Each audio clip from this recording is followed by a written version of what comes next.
Hey everybody, this is Doree, and I'm here to talk to you today about what's wrong with church. What's wrong with being with the way I feel. I feel lonely because it's about. Hey everybody, I am here with my two cousins who I call Jay and Jay, and they have graciously decided to talk with me and share with you some things that I'll be talking about in my book, What's Wrong with Me. And they're girls, they're 16, they're almost 17, right? Your birthday's coming up pretty soon, right? March, yeah, so they're only about 6 months away from being 17. They're in 11th grade, and so they're almost out of high school. They're dealing with a lot of the same things that you're dealing with, the things that I'm addressing in the book, things such as body image, self-esteem, dealing with boys, dealing with girls, your parents, your future, what do you want to do after high school, all these different things that you deal with day in and day out. And so you've been watching videos just of me. I wanted to give you kind of a change of scenery and talk with someone like you who is going through some of the same things, and for those of you that are adults, give you a little bit of a more of a perspective on the way that your kids may be thinking and feeling, because these kids are really good kids, but they have you know, they have some things that they can give you insight on, things that they can share with you that'll help you understand a little bit more.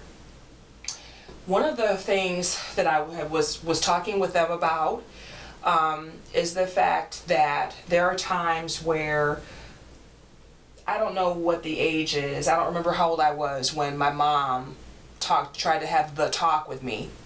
Some people call it the birds and the bees, but talking to me about what sex was. I don't know if it was when I first got my period. I don't remember exactly how old I was, but I know I was a teenager, and I remember very clearly what she said to me.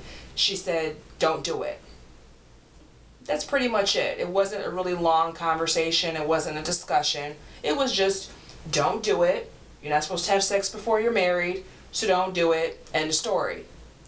Now, while in theory, I still believe that that is good advice to give to girls, I think that we need a bit more of a conversation and an explanation and a back and forth to really establish reasons why we should be trying to keep ourselves pure and why we should try to abstain, and the reasons, the things that can happen when we don't.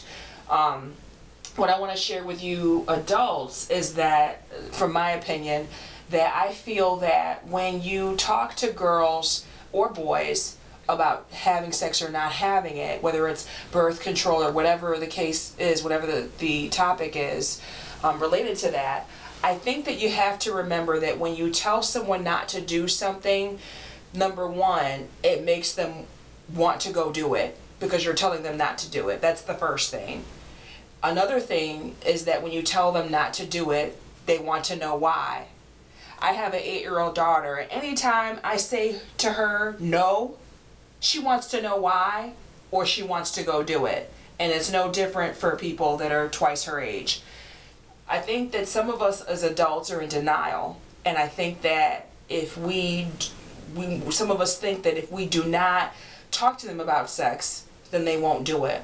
If we don't talk to them about what happens when you meet the wrong person or you catch an STD or an STI or something like that, that the things that can go wrong, you know, everyone makes mistakes, and we as adults have to be willing to share some of the things that we have been through so that we can connect with these kids that are coming up right now. We have to let them know that we weren't perfect, that we made mistakes, and that you know, we want better for this generation than maybe what we went through. We want them to do better and to be better and more productive, healthy young adults.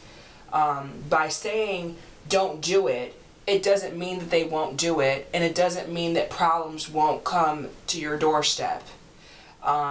You really need to have a conversation, and if you just can't talk to your kids, you need to find someone close to the family that can, someone that your kids trust, someone that they look up to.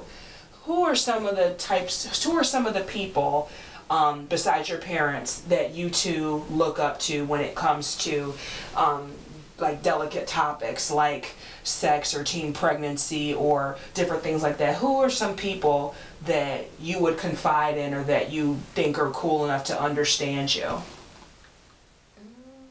My grandmother. Yeah, my grandma. Your grandmother? And see, isn't that interesting that someone even older than you would be a person that they would pick? So, you know, and their grandmother, we're cousins, but their grandmother is not my grandmother. So I don't know her, but I think that that's really a testament to, you know, the influence that we can have as women that look up to us. And that's one of the reasons why I wrote the book, is because I want to be a mentor and be a light to those girls who are like me and they didn't have close family members or an auntie or a grandma, whatever, close by to assist them.